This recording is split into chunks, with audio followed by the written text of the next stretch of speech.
This episode is brought to you by DistroKid. When you think about businesses that are selling through the roof, like Aloe or Allbirds, sure, you think about a great product, a cool brand, and great marketing. But an often overlooked secret is actually the businesses behind the business, making selling, and for shoppers, buying, simple. For millions of businesses, that business is Shopify. Nobody does online business better than Shopify. It's home of Shop Pay, the #1 checkout in the world. You can use it to boost conversions up to 50%, meaning way less carts going abandoned and way more sales going through to checkout. Sign up for your $1 per month trial period at shopify.com/income, all lowercase. Go to shopify.com/income to upgrade your selling today. That's shopify.com/income.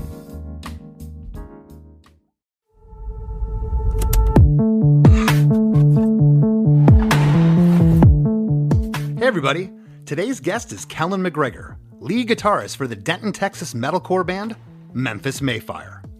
Together we dissect the writing, recording, and inspiration behind the monstrous fan-favorite single, Make Believe, taken from their 2022 album, Remade in Misery. I told Kellen that I think it's so cool that a band like Memphis May Fire connected with their fan base with this big of an impact almost 20 years into their career. And Kellen just isn't the lead guitarist and one of the songwriters in the band. He also produced the track. The sonics are crushing, and the vocals?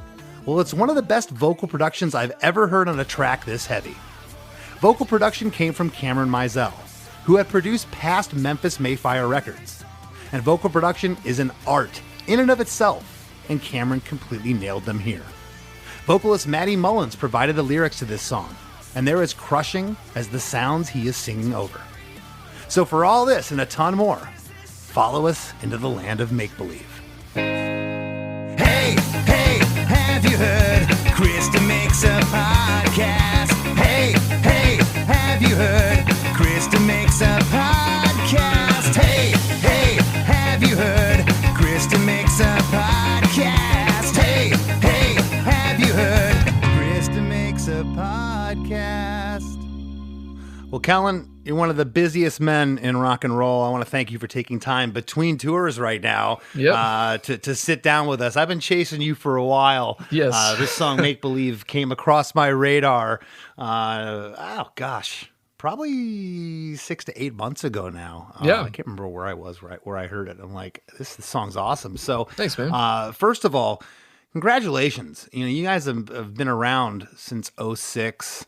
You put out your first EP in December 2007. Yep. It's 2025. You guys are coming up on 20 years here. Yeah. And, at one point you were a new band to me. I blinked my eyes and here it is 20 years in. I mean, we're still kind of a new band to a lot of people, which is honestly pretty rad. It's awesome. Like it's just been one of those things where we put out a new record and then there's always inevitably like some people that are like, who's this new band? I'm like, bro, we've been doing this for a hot minute. We've been out to you.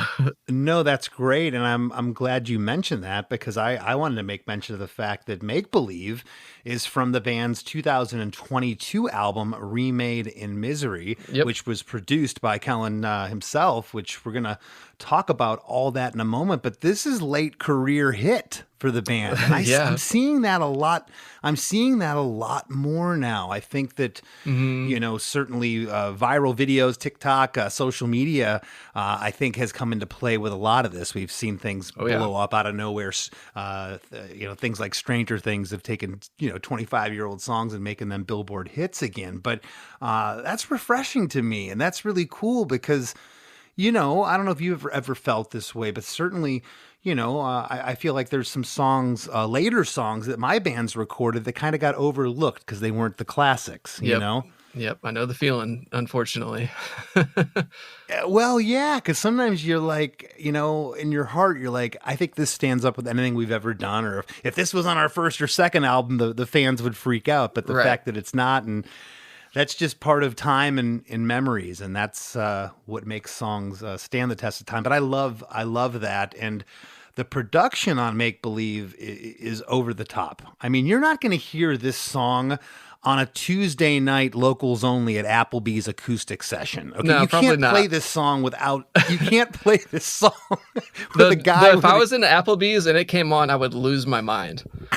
I'd be like, yes, finally, yes. But I want to bring that, and I made mention of that. I'm kind of being a little facetious, but I'm not, because you need everything that's going on here to make this song. This song is tough. It's chock full. Yeah. It is chock full. So take us back to writing this tune. I mean, it's the 7th song out of 11 on the album, which back in the day, that kind of meant something. It's like, oh, this is kind of buried. Did they not know it was a single? Mm-hmm. You know, this usually you would stack your first couple songs on a record. But well, take us back to when you wrote this. It's a 2-part question. And did you ever think this late in your career, a song that you wrote would have this magnitude with your fan base? To be totally honest, like when we were writing that record, it was like during COVID, well, like towards the kind of the middle end of it.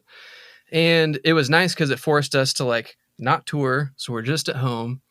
And I'd already written some stuff for the record. And I was kind of just like, well, we got more time. I don't need to feel rushed. So I'll just keep going. So I just kept writing. And even like dug up old demos for some other bands that had never gotten used and was like, I wonder if I can rework that. And I did that with somebody. And then Make Believe, I'm fairly certain. Yeah, because it was during COVID, so we were watching a lot of TV. And I kept hearing like cool stuff on, man, what were we watching? I think we were watching Handmaid's Tale. And it's such like a dark, moody show. I'm pretty sure I heard something on there that was like, a lot of times what I'll do is like, if I'm watching a show, I'll like run off real quick and just like kind of whisper into my phone, like, hey, like remember this part at like 7 minutes into the show, like this is a really cool vibe. Like, let's write something around that. And I'm fairly certain that's what the show was, but it was just, I sat down like the next day or maybe a couple days later and just was playing around with some synth stuff. And I wanted to just do something like super simple that it does like an A, B, C, A, like it always returns back to it. Whenever I write, I just like keep chopping away at it. Just even if it sucks, I just like keep going and keep going and keep going. And eventually it turns into a cool song. And just got lucky that we were able to release each song off that record, just like we did our new record, like as its own single. And so people just really liked it. So I was stoked. Yeah, you released 9 songs as singles from the album. I mean, that's pretty adventurous. It's something. I'll tell you what, it's something. Yeah, and we keep doing it too. We ain't stopping. No, it keeps things exciting with the fans. You know, it looks like you're moving forward as a band. I totally dig that. And you know, something else, Kellen, that I've really noticed within the past 5 years. I mean, you'll get someone like yourself. Obviously, you know your way around a studio. And some of the stuff that's been coming across my desk the past couple of years has been great producers such as yourself, but they'll use somebody else with them to produce the vocals. And you guys used a guy named Cameron Mizell, who's also worked with Sleeping with Sirens, Machine Gun Kelly, and Woe Is Me, among others. He's also produced past Memphis May Fire albums, but this is one of my favorite vocal productions I've ever heard, definitely for heavy music. It is nasty. I mean, there's layers here. And let's talk about that a little bit. Again, you know your way around a studio. Why bring Cameron in? The way we've done our last 2 records, so Misery and then Shapeshifter, our new one, is basically like I'll get like 99% of a demo done, and then I'll send it off to Maddie and Cody Quistad from Wage War, and they'll sit down like all day, write out all the melodies and the lyrics. And then once we kind of like chop the song up, if we need to rearrange stuff, we'll do that. They'll send me like back how they want it rearranged and stuff like that. I'll go through and track it for like final, clean up all the production, give like that version to Cameron and Maddie, and then they'll go back and re-record all the vocals. And I mean, we've known Cameron for a long time, and he's done a bunch of our records. I learned a lot from him. He's just a vocal production wizard. Yeah. I mean, he's just like, if I'm going to, any band that I work with, if they're like, hey, we have some extra money for vocal production, I'm like, yeah, hire that guy. He's the best. it's kind of essential, I think, for certain records. Definitely for something like this. Yeah.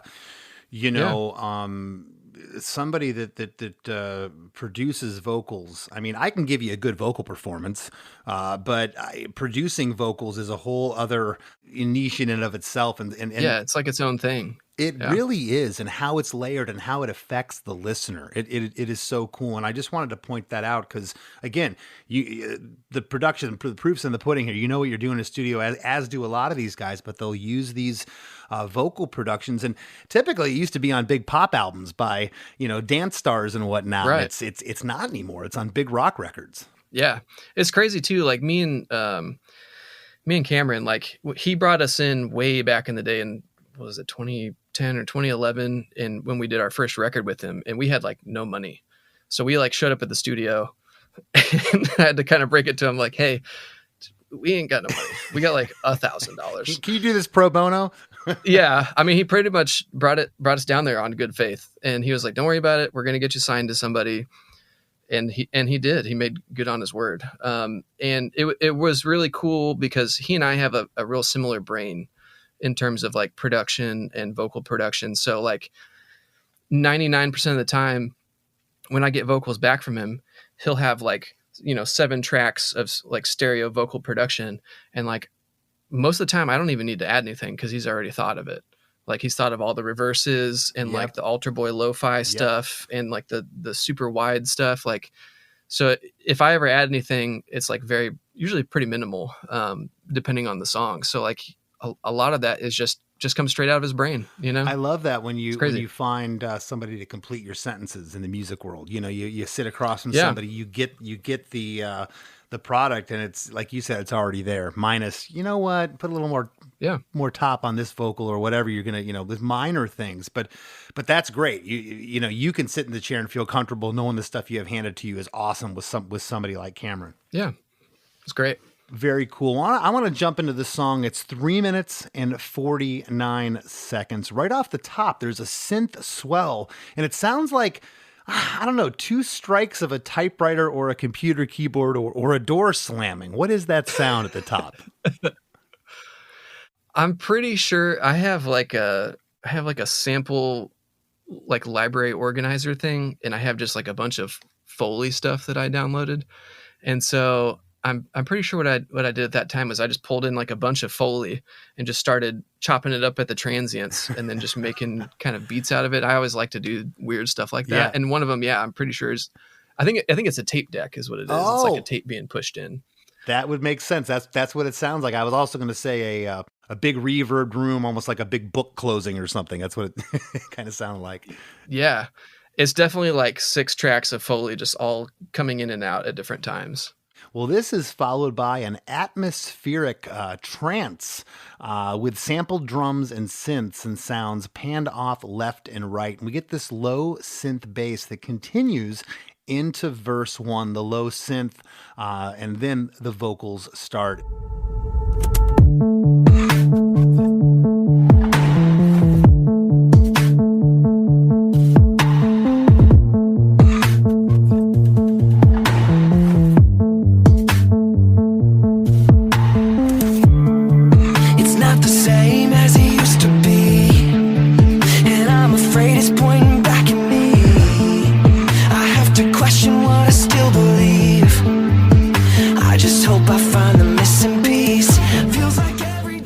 Not the same as it used to be, and I'm afraid it's pointing back at me.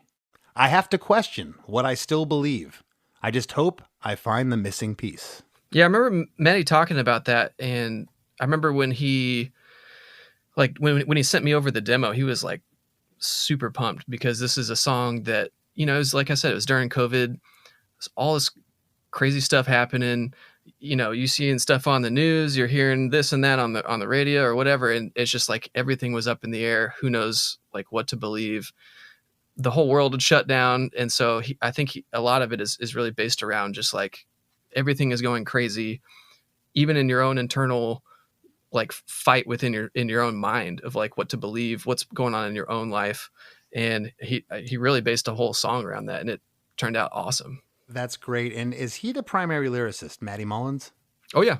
He is. Okay. And that's great that you're able to, expound on the lyrics. We've had guys sometimes come on, guests, and they'll be like, well, he writes the lyrics. But, and with that, I want to ask you, are you allowed to interject? Are you allowed to give opinions on those lyrics, especially as a producer? There's only probably been a handful of times where maybe a line I was like, I don't know if that's like the strongest version of that. But I mean, him and Cody are such good writers.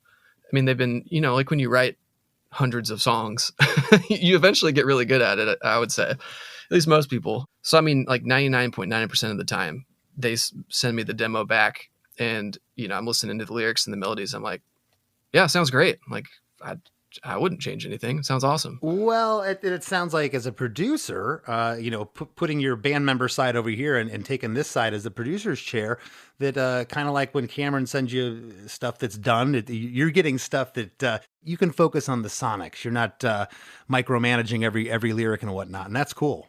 Part of like what my mindset when I send off demos to the guys is like, I want to make it so the demo already so cool that it's like inspires you to just write the best you can. You know what I mean? And so when they get in a room and they hash it out, it already comes back to me like a fully thought out idea, which is awesome. Those were how my demos were going for a long time. And then I got my heart broken one too many times. I had to stop doing that. I was putting the kitchen sink on these demos and the guys were getting like, oh, we should change this. This could be better. So now here's my acoustic guitar and my vocal. We'll get with it later. Yeah. Now, not all the time. I'm kind of half joking, but I try to do the same. I try to give as realized of a demo because that gets me excited. And I hope it gets the other guys in my band excited. Right. We got a running theme through this song. We get this echo, part of that vocal production on verse 1 here on Used to Be, Back at Me, and on Still Believe. We get echoes on that line.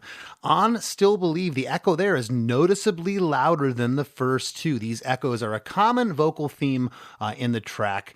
Very cool. I think that's a hook. I call those hooks within the song. It wouldn't be necessarily the first thing or the first hook you think of in Make Believe, but it's definitely a small hook that adds up to the sum of the whole song. We get right into pre-chorus 1 now. The missing piece feels like every day's the same. Chemicals inside my brain make me think I'm in a simulation. Nothing ever seems to change, and it's written on my face. Am I living in my own creation? Feels like every day is the same. Chemicals inside my brain make me think I'm in a simulation. Nothing ever seems to change, and it's written on my face. Am I living in my own creation? When I heard a lot of these lyrics, I was like, damn, bro. Like, it's deep, but also sounds cool. I'm like, you're nailing it. Yeah. There's also a conviction with the way that he's singing this song, especially when we get to the bridge. I mean, it's just, tearing you apart there, and we'll get to that in a little bit. But lots of cool stuff going on here. This part, pre-chorus 1, it sounds warbly to me, like you left a record in a car on a hot summer day and you went in to play it. It's kind of, a vinyl record. It's kind of warbly here. The vocals are stacked and have a harmony tucked way back in the mix. The synths sound like a modulation joystick is being toggled back and forth. And are there vocal pads following that synth? There's definitely, so the main synth's still going. I definitely have a pad, but they also tracked like the bum bum bum bum bum bum. Those were, he actually tracked all those. Okay. So I know that he made it kind of sound like a choir in the background. This is really cool. It is cool, and I'm hearing, I don't know if it's like pre-delays there, but I kept listening to this part over and over. And you know how you'll get those harmonics and things and I kept listening and I kept hearing different stuff, and that's cool when you can do that with a record, and you're not on LSD. Yeah. I mean, that's the idea. I always take that as a super high compliment when people like, man, I listened to that song, like, and I hear it something different every time, or like it's the 10th time. I just noticed like this little ear candy. I'm like, yes. That's like gives me the most joy, is like just hiding like little stuff in the songs. Yeah. And those overtones, and this is a prime example of it. I keep hearing things, the more I listen to it. The last line of pre-chorus 1, am I living in my own creation? The vocals are by itself. It's up close. The vocal is breathy and cottonmouthy, I wrote. It's really personal, though. Like, I never thought about those things. I had a producer one time say to me, and I've joked about it, going back probably 25 years now, he's like, make it sound sexy. And I was like, do you see me? Like, what sexy? What are you talking about? And he's I like, don't feel sexy. A little more breathy, a little more like you. I'm like, what is this guy talking about? And you know, when I first got Pro Tools, I was cutting out breaths and cutting out all this noise because it looked like garbage to me on the screen. And then I couldn't figure out why my first demos and recordings were so sterile, right? Oh, yeah. That human emotion, those breaths. Go back and listen to any Michael Jackson or Motown record. I mean, that's what sold those records. So I love this. And let's talk about that a little bit.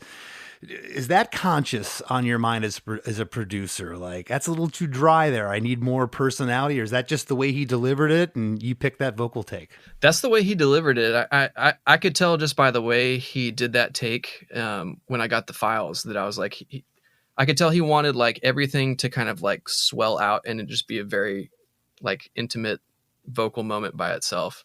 So when I heard that, I was like, I already know where this needs to go. Gotcha. And so it just fell into place super easy. Yeah. Well, I also wrote next to that note, I wrote hook in parentheses because that, again, to me is another hook. The hook always was the chorus or the big guitar hook in the song, and it can be a bunch of little things, and that's a big part right there. That vocal by itself, because then when the chorus comes in, it's just like a Mack truck coming at you. Am I alive or am I just breathing? I'm so numb that sometimes I fear it's all make believe. Is it make believe? I've been lost looking for a reason to carry on, but I'm losing hope. Is this all a dream? Tell me, is it make believe? Am I alive or am I just breathing? I'm so numb that sometimes I fear it's all make-believe. Is it make-believe?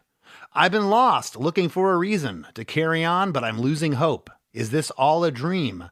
Tell me, is it make-believe? Even when I listen to that, I mean, we've played that song 1,000 times and I've heard it 1,000 times more in the mixing process. But even still, like, you know, when that chorus rips in, it's just like, whoa, dude, like such a raw look into somebody's brain, you know, when they're questioning things.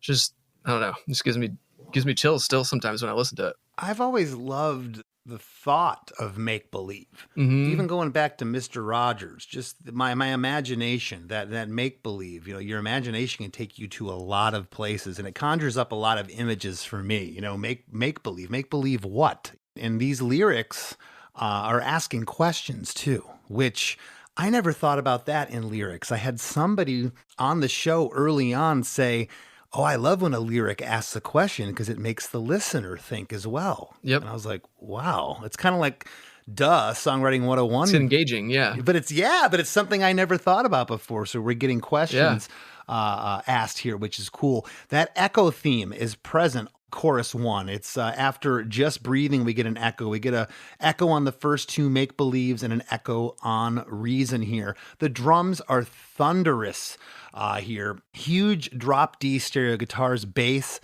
synth sequencers running underneath this whole chorus. And those stereo guitars may even be doubled or tripled. They're so big. Do you recall how many stereos are stacked? I'm fairly certain I did, a left and a right in the regular tuning, and then I did a left and the right with an octave down. I'm pretty sure it's either an octave down or a blend like octave down. That makes sense now, because I was going to ask you if there was a baritone guitar running maybe up the middle somewhere here, because I think that's that low end I'm hearing what you just laid out. Oh yeah, always. If I have my way on any project, I always will quad track stuff, and like one guitar maybe playing in the regular key, playing chords, and then the other one with the baritone down. Yeah. I absolutely love it. That is so cool. And the lead vocals here, they just sound thunderous. I don't know how many vocals are stacked, but there's a bunch, and we have harmonies running on everything here, all kinds of vocals moving in and out.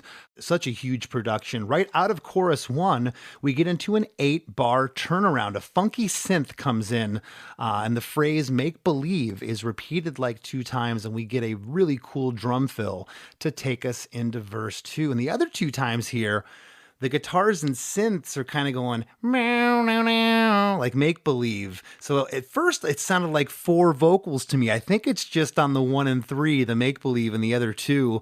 Maybe they're tucked in there. But again, the production's really, how should I phrase this? This production makes me think. Yeah. Which sometimes I don't want to think when I listen to rock music. And other times I do. Yeah. This song makes me think in a cool way. Yeah, it's kind of just like mysterious and little things that kind of pop out here and there. And I mean, that little vocal synth that Cameron made for that post chorus is, I mean, it sells the song, in my opinion.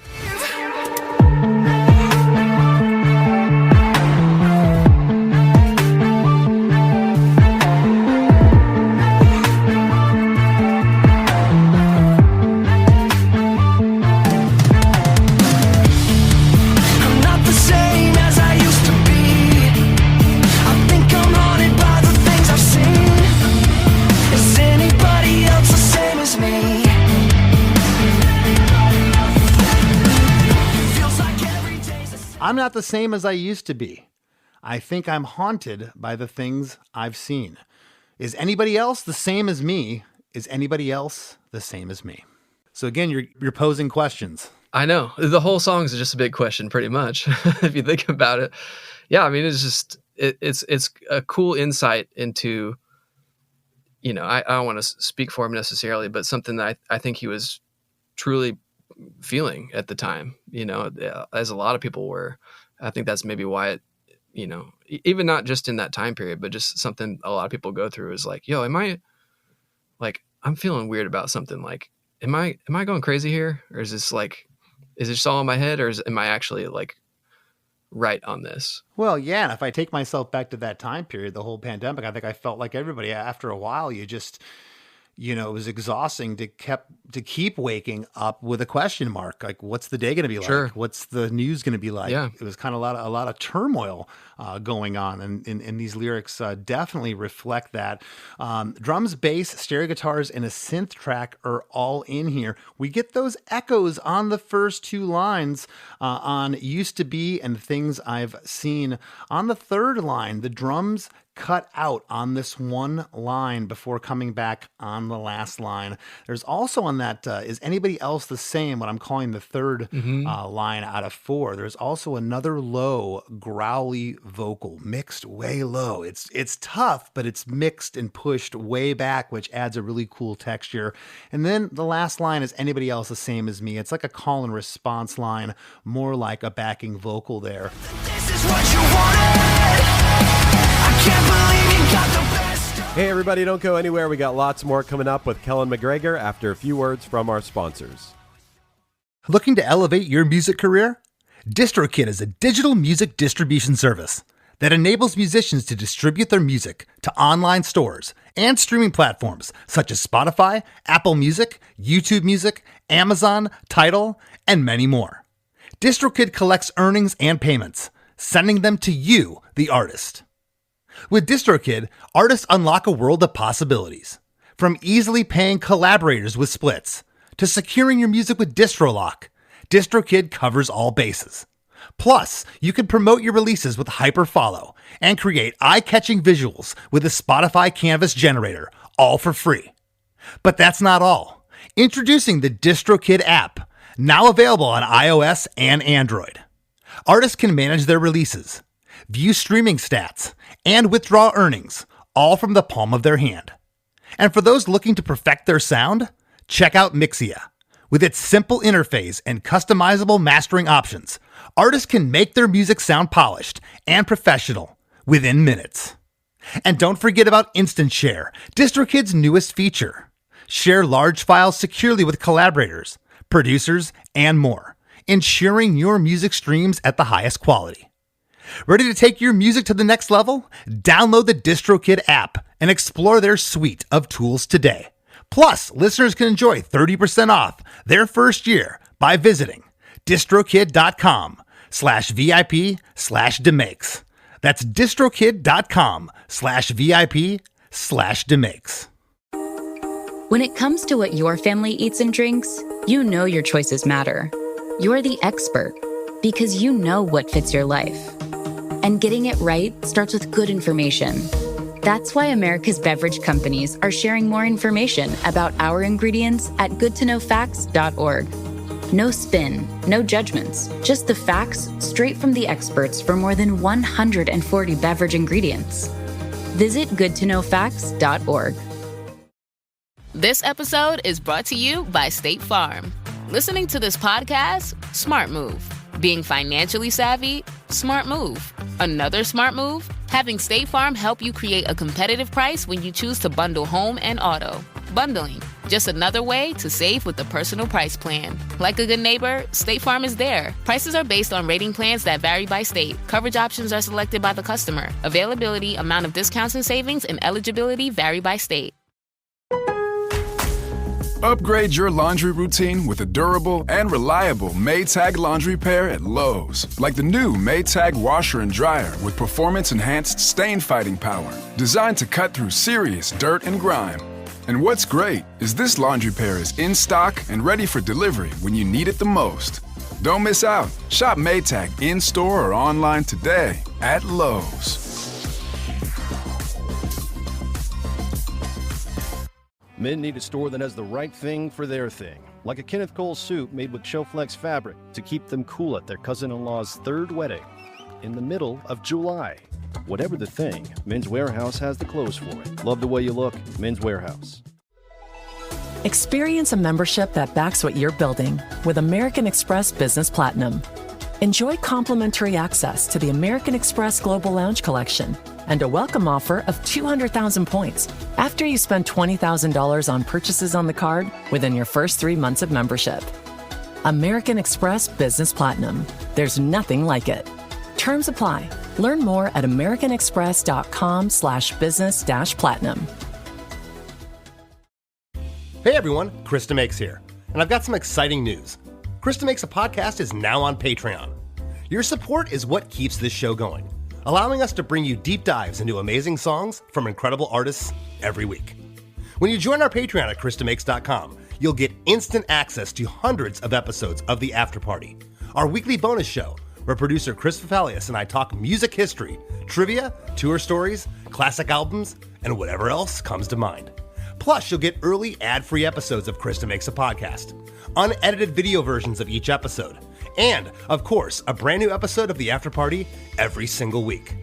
If our show brings you a little joy, help us keep it going strong for just a couple bucks a month at chrisdemakes.com. Not ready to commit? No problem. You can sign up for a free membership while you decide. Thanks so much, everyone, and I hope to see you all at The After Party.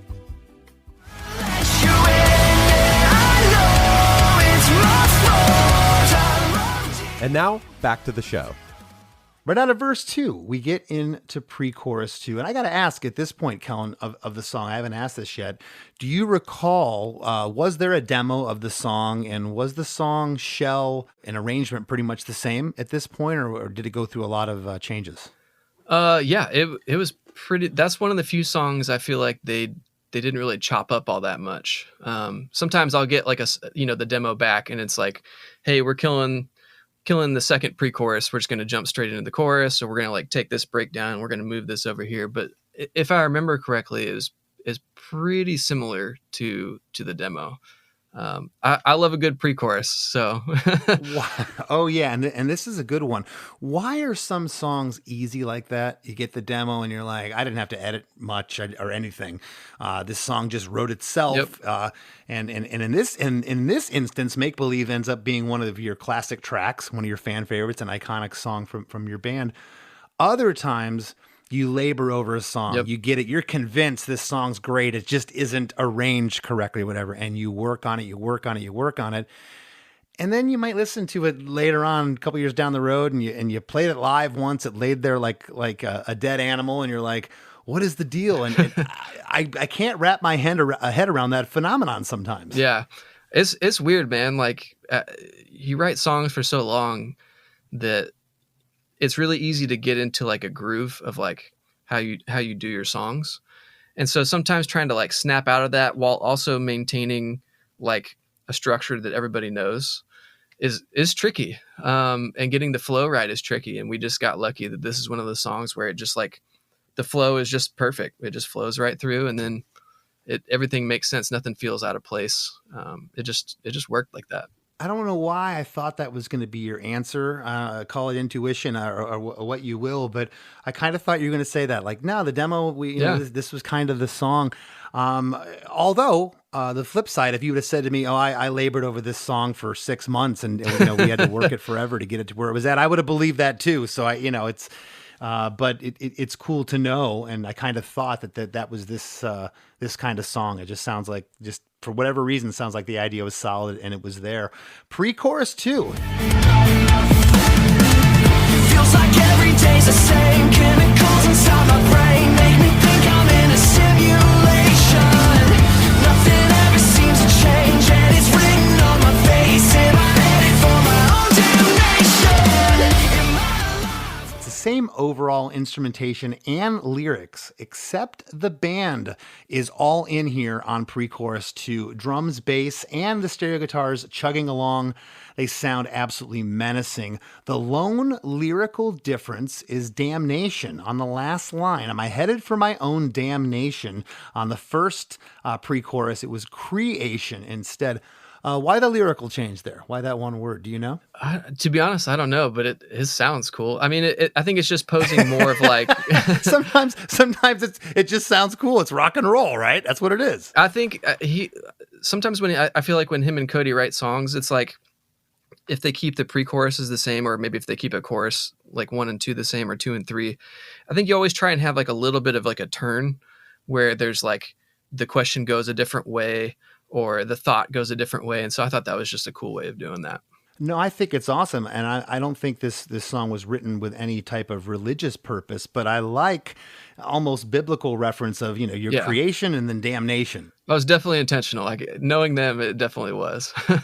Okay. I think it's cool. And on the last line, the instruments ring out over a great drum fill and like this noise. It almost sounds like a synth, but like a honk before we get into chorus 2. It's like a one honk of a synth that it happens super fast. And I kept rewinding that part. I'm like, what is that? I can't remember what I stuck in there. I know there's like a little guitar bendy guy, but I don't know. I put lots of weird stuff in there. You know what? It might be a guitar bendy guy. I swore it sounded like a synth. Before we get into chorus 2, though, in pre-chorus 2, we get those echoes again on brain and on lation from the word simulation, which is the third line. And these echoes this time pan left and right on pre-chorus 2. They're swirling around. They're going back and forth. They're just not the echo on each side. They're kind of swirling. Yeah. I love little things like that. Again, that's why, this pre-chorus isn't the same as pre-chorus 1. I can hear those things. And sometimes in certain pop music, it doesn't matter if it's copied and pasted. But when I can hear that it's different in a production like this, I back it. Yeah. A lot of times when I'll get like vocal production from Cameron, I'll try to find spots where like I can add in something cool like that. If he already has like maybe a quarter note delay, then maybe I'll do like a dotted eighth, and I'll just kind of like have it pan back and forth, or do something a little bit different so that you kind of have like a juxtaposition of like different delays going on, just to, I don't know, give it a little bit of spice. Well, I know you've had those nights. You've been mixing. You're tired. You should be in bed. It's 2 a.m. You're still tinkering with the mix, and you swear you're hearing what sounds like an audible burp. And you're like, where is this coming from? And you're muting every channel and you're going through, and finally you find some pre-delay. I use the example of a burp. I had that on the last Less Than Jake record, and it was a pre-delay of a vocal. Oh, really? I'm like, what is that burp? And everyone's like, burp? What are you talking about? I'm like, it sounds like I belch right there, And I love that. You're talking about those quarter note delays and things. When you put it up against something else, it's going to change the sonic tapestry of what's going on. And that's exciting and awesome and cool to me, but I also thank God I'm not a mixer. I would drive myself nuts. Oh yeah, I mean it's a little maddening sometimes, but it's just that's part of the fun of like doing all of that. It's just finding like little little ways to like create little tiny moments in the song where like, even if you're just adding like one like little altar boy vocal that's just verbed out in the background just for that one word or something like that to help make it pop. Like that's the fun stuff. That's what I live for. Yeah, those little feature moments. Yeah. I used to wonder about that. One that comes to mind is that Tom Petty song where they go, "Oh my, oh hell yeah," that too. Yeah, you know, yeah. like that's like three vocals come in right there just for that Yep. part, and I think it's something I never would have thought about back in the day, and now I know why. It's an emphasis part, and it makes that part pop. Again, that vocal production, those things that you know, make a song truly come together. Chorus 2, same overall instrumentation as chorus 1, except for a couple of really cool ear nuggets.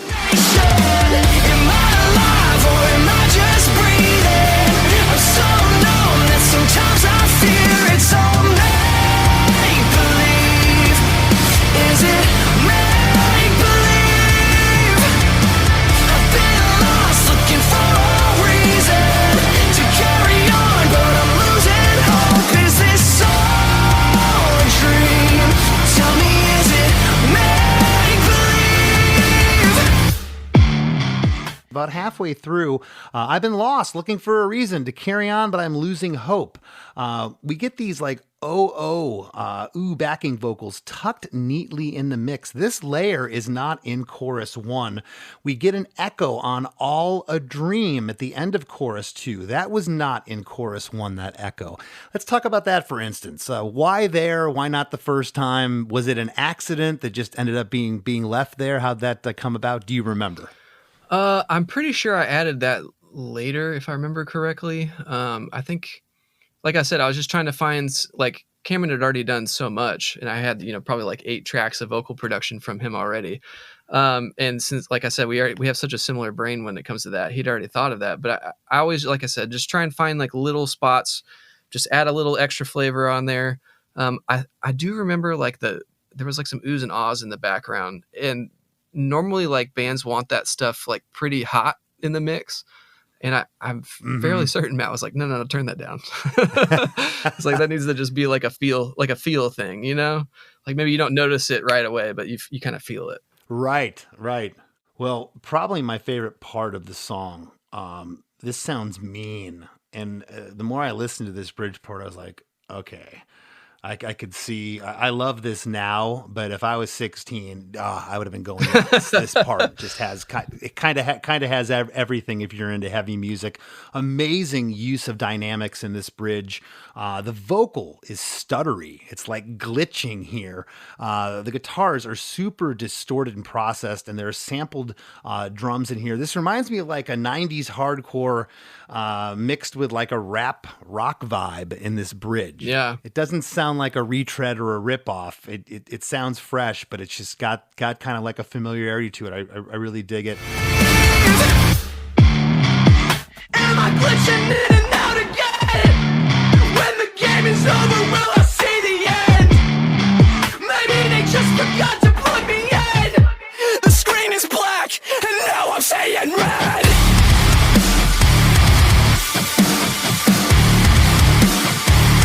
Now I'm saying red. When the game is over, will I see the end? Am I alive or imagined? Am I glitching in and out again? When the game is over, will I see the end? Maybe they just forgot to plug me in. The screen is black, and now I'm seeing red. Now I'm seeing red. When the game is over, will I see the end? It's a pretty powerful line right there. I'm pretty sure the first time I heard those lyrics, I was like, oh, it reminds me of The Matrix. Like, yeah, my nerd brain took over, and I was like, oh, that's like so Matrixy. That's cool. I don't think that's what he was going for, but I thought it was cool. Well, let's talk about it. One of the first things I said here, what made mention of, was the vocal is stuttery. It's glitching, and the first lyric here is, "Am I glitching in and out again?" Yeah. And was that kind of the reason? Oh yeah, you got to glitch that vocal if you're saying glitching. Yeah, it goes hand in hand. I figured that was intentional, but it doesn't sound forced. I didn't really pick up on it. Like, it wasn't glaringly obvious. Like, oh, you know, like ha ha ha. It just it works beautifully perfectly with what's going on here. We get that echo on "Out Again," "See the End," and Plug Me In. On the line, maybe they just forgot to plug me in, is dry and super breathy. The screen is black, and now I'm seeing red. Now I'm seeing red is just by itself right there, and it sounds just brutal. The second Now I'm Seeing Red, it's the angriest vocal in the song when he screams that part. It's huge. I have, the listeners have heard me say this that tune into the show. I have scream envy. I could scream like that once or twice, and that'd be it. I wouldn't have a voice. Oh, I get it. I can't do it at all. Yeah. I could convince you that I'm good at it, and then I wouldn't be able to talk for the next 4 days. Oh, dude, my wife will be like, "Why don't you scream, babe?" And I'm like, "I can't do it." She's like, "Yeah, you can." I'm like, "No, you don't understand. That's a talent. You got to be able to do that, or you can't." Yeah. It really is, and the guys that can do it well, they do it well. We get on the second Now I'm Seeing Red, we get an echo there, drums, bass, and the hugest guitars, and an ominous single note synth come in. And on the last line, when the game is over, will I see the end? It's a heavily processed vocal where the bottom drops out on See the End. And one final thing here in the bridge on Now I'm Seeing Red. Right at red, there is a delayed guitar that does this like pew, pew, pew, like a gun sound. And it's left to right and it's circling. At the very end of the breakdown, is there? It's and the bridge, it's Now I'm Seeing Red right there before it goes to the line. Yeah, I forgot about that. Yeah, I think I just did like a slide, like a on the guitar and just delayed it. Yeah. Yeah. My son's starting to learn to play guitar. Oh, cool. And he's fascinated with delay. He's 8 years old. He's almost 9. And we were in here the other night, and he was doing that with delay. Meow, down the neck, okay? Yeah. We've been farting around with sounds like that, you and I, since we picked up a guitar, right? Well, all of a sudden now, something as elementary as a pew sound made it onto a finished professional recording, and it's awesome. That's just that little thing there is super cool. Anytime I can, to me, like... Well, I mean, I was born in '85, so I'm not. I guess this is maybe a wrong way to describe this, but like to me, that's always like an '80s thing. Is like a wow when you have like that like dotted delay going on. Video game generation, and I like to stick that stuff in the songs. Yeah, I think it's fun. Cool little spicy thing to add. That was the first time, I'm pretty sure, because it was one of the earlier. Yeah, if I remember correctly, I think this was one of the earlier songs that we finished for like the demo phase of this record. And it was definitely one of the first songs where I was tracking in double drop C sharp. And let me tell you, that's not a lot of fun when you're like not prepared for that. So I had to track it like note by note. I could imagine the tuning. Oh, it's awful. Is that what you're speaking of? Yeah. That's, you start, the lower you start going, I mean, it's going to be hard to get everything singing in tune. So yeah, that's interesting. You brought that up. I imagine that would be tough. Yeah. I'd never done it before. And, I track most of my stuff with, I have a old PRS Mike Mushock baritone. So it's a 27/7 scale, I think. And it handles stuff pretty low, like if you have an 80 on the bottom, it'll go down to E, no problem. You start going a little bit lower than that, it doesn't like it a whole lot. So sometimes you got to track stuff pretty slow. Nope. She starts getting a little moody. Yeah, it gets a little moody. It doesn't like it. There you go. Well, coming out of the bridge, we get into the final chorus of the song, chorus 3. Am I alive or am I just breathing? I'm so numb that sometimes I fear it's all make-believe. Is it make-believe? I've been lost looking for a reason to carry on, but I'm losing hope. Is this all a dream? Tell me, is it make-believe? Same lyrics and overall instrumentation. On the lines, I've been lost, looking for a reason to carry on, but I'm losing hope. Another new harmony comes in here. Does not sound like the pads in chorus 2. Again, no copy and paste job here. I love that. The song's still building here. On Is This All a Dream? There's an echo on All a Dream that's not present in chorus 2. And actually it is.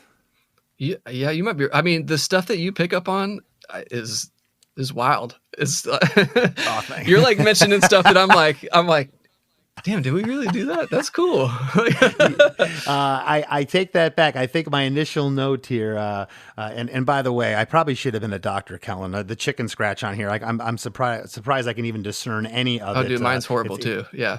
I used to have great penmanship, but I think texting took that away. Oh, yeah. At least that's what I'm blaming it on. But there is an echo on All a Dream here that was in chorus 2, but it was not in chorus 1. And then we get into an 8-bar outro. It's much like the turnaround after chorus 1, but again, it's not a copy and paste job.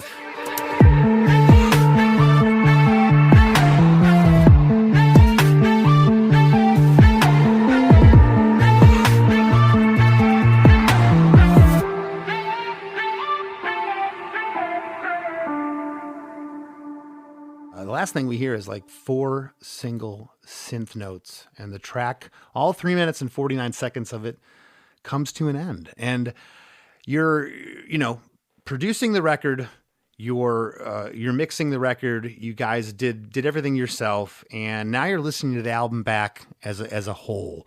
Where did Make Believe line up for you at that time in 2022? Where did you think it sat amongst the tracks? Were you excited about it, or was it another album track? That's one of the songs on that record that we knew we were like, this is something special. Everybody that we showed it to was like, yo, this song rips. And like I said, I think it's just because we were talking about earlier, like some songs, they just, boom, come together. And it's just like, you just feel the vibe. It just flows. Other songs are kind of a slog to write or to chop up and put together. And this is just one of those few songs that just like, feels like a ride, kind of starts chill, it gets real big, and I wanted it to kind of like give you like a outro that just kind of makes you go, all right, well that's a song, No, and it certainly does. This song's great, and like I said earlier, I'm stoked for you guys. This song came later in your career, and you're seeing that. I'm seeing that more and more. With bands that have been around for a minute. You look at bands from the 60s and 70s, 20 years into their career. I mean, they weren't playing Stones on the radio, their new records at some point. You were just going to get Satisfaction and Jumpin' Jack Flash. But with the way things are now, it's, you're able to have songs that resonates like this song Make Believe did from your 2022 album. And I think that's awesome. Before we break, anything you'd like to leave the listeners with, what you have coming up? Ooh, what do we have coming up? Well, we have our new record Shapeshifters out. We have, I think we're doing Louder Than Life in September. And then we have the Shapeshifter Part 2 headlining tour in November, I believe. So that'll be a lot of fun. Nice. Is that a headlining run? Yeah, it is. And we're bringing our friends Rain City Drive back out. It's been a couple of years since we had those boys out. They're awesome. We got a lot of great bands on it. And the last tour that we did for Shapeshifter was great, so we're like, you know what, run it back, we're doing it again. That's awesome, man. Well, again, congratulations on all your success, and thanks for sitting in on the show today. We really appreciate it. No, thank you. Your attention to detail is awesome. I was thoroughly impressed. You remembered stuff that I couldn't even remember.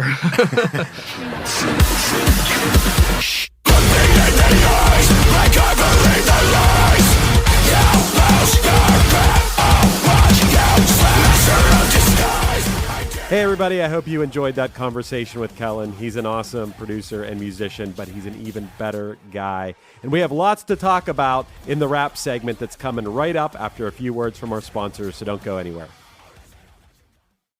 Comcast is committed to bringing access to the internet to all Americans, including rural communities across the country, like Sussex County, Delaware. We were being left behind. Everybody around us seemed to have internet, but we did not. High-speed internet is one of those good things that we needed to help us move our farming, our small businesses, our recreation forward. Learn more about how we're bringing our next-generation network to more people across the country at ComcastCorporation.com/investment in America. Tito's Handmade Vodka is America's favorite vodka for a reason. From the first legal distillery in Texas, Tito's is 6 times distilled till it's just right. And naturally gluten-free, making it a high-quality spirit that mixes with just about anything. From the smoothest martinis to the best Bloody Marys. Tito's is known for giving back, teaming up with nonprofits to serve its communities and do good for dogs. Make your next cocktail with Tito's. Distilled and bottled by 5th Generation Inc., Austin, Texas. 40% alcohol by volume. Savor responsibly. Hey friends, have you been loving Krista Makes a Podcast? Well, spread the love by leaving a 5-star review on Apple Podcasts and Spotify.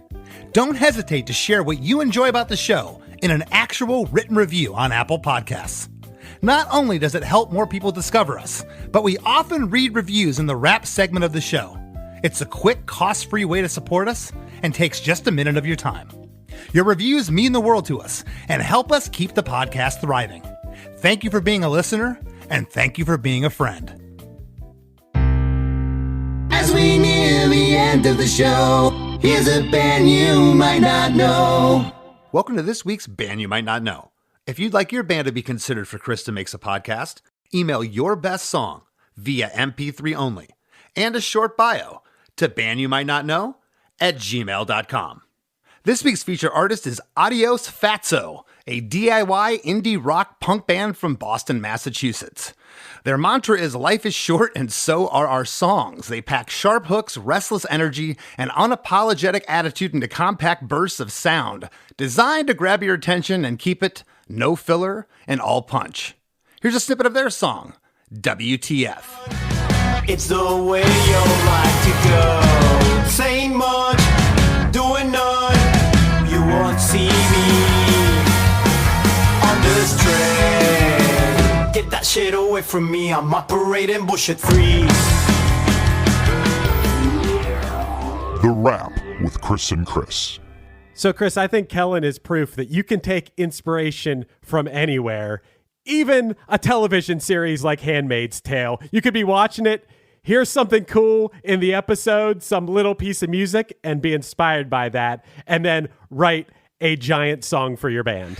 Yeah, I think that's cool. I think that I always ask, remember writing this song? What was the inspiration? It could be anything. And we've heard so many different things that have inspired artists. It's every time the question never gets old to me. Yeah, I love that you can be inspired by literally anything. And I also love you got into this a little bit. Not that this is the title of the song necessarily asking a question, but it's a song that asks questions and then it makes you think about, oh, what's my answer to that question? And Chris, I had a whole big list of songs like, does anyone really know what time it is? How deep is your love? Is she really going out with him?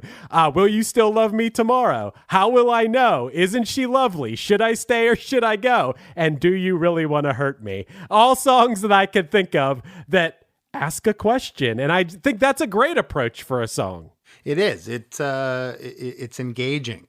And there's a lot of times, not even lyrics that ask a question, but you get lost in the lyrics. Yeah. When I was a kid, did this ever happen to you? I don't know if you've ever touched on this, but I'd be sitting there with my Walkman.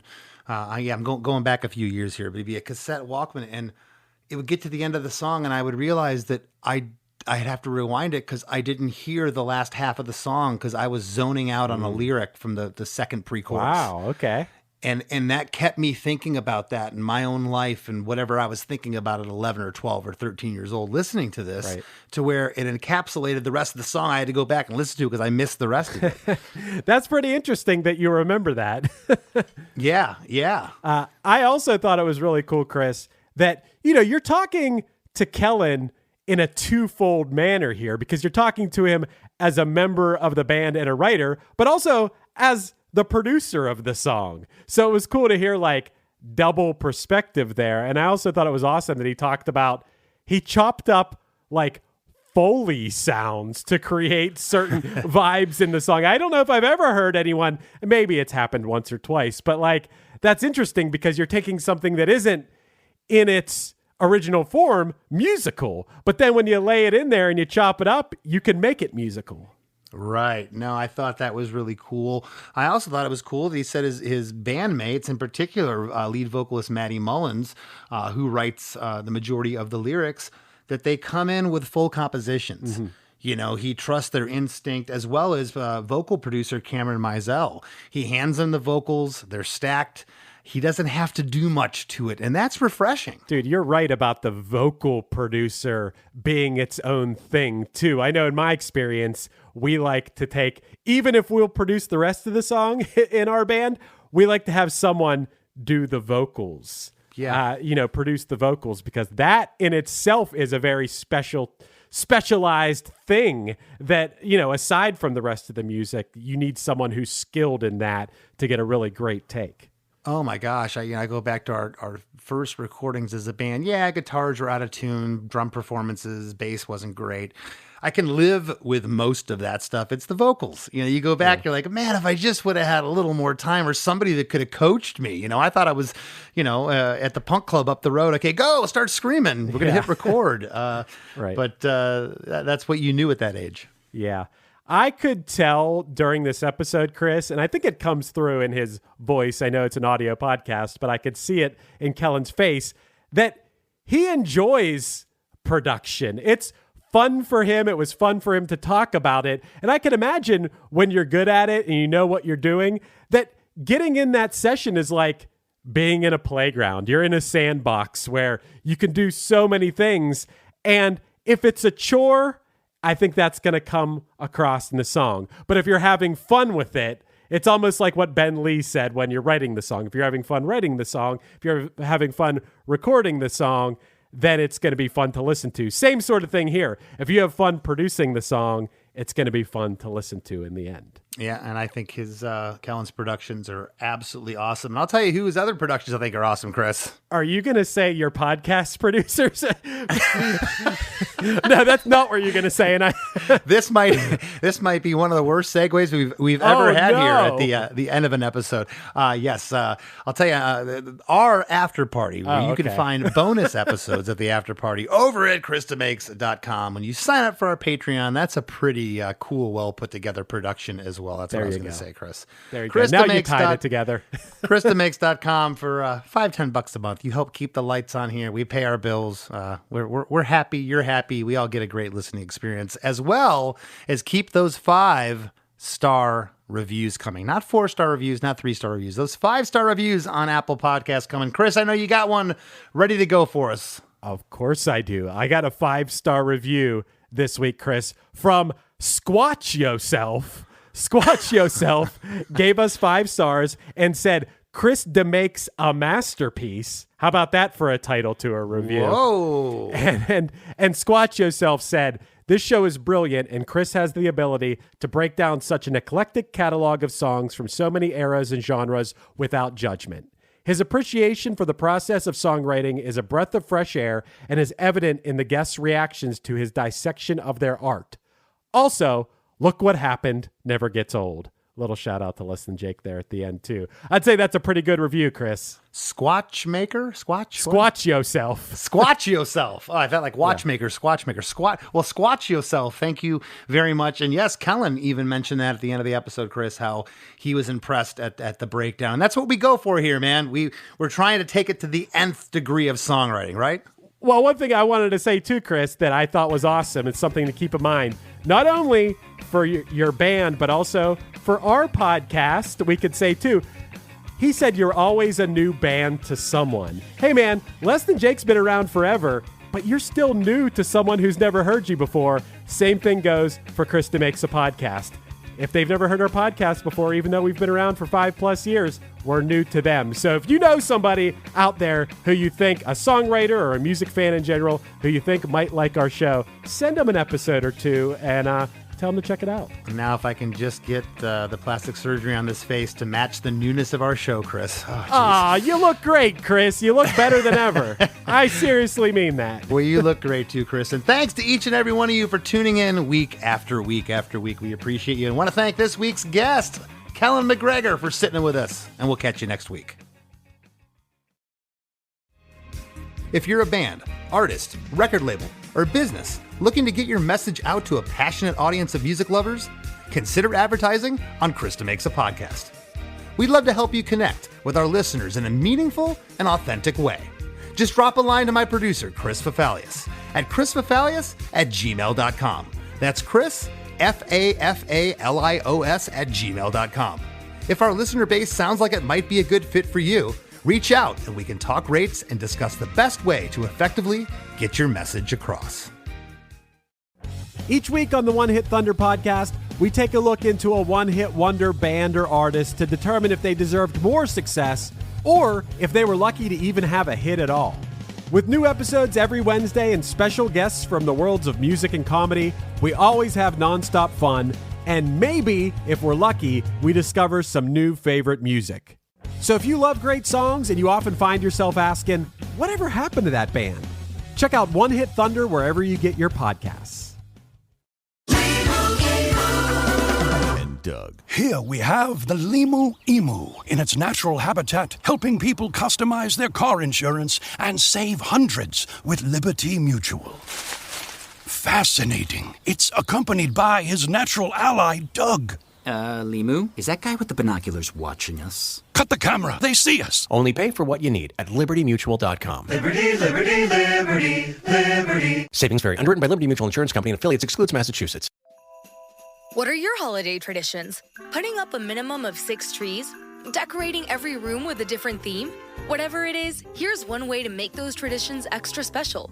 Start the season with Etsy. On Etsy, you'll discover original pieces from small shops to help you celebrate your way. Shop Etsy for holiday decor that makes you feel seen. Special starts on Etsy. Tap the banner to shop now.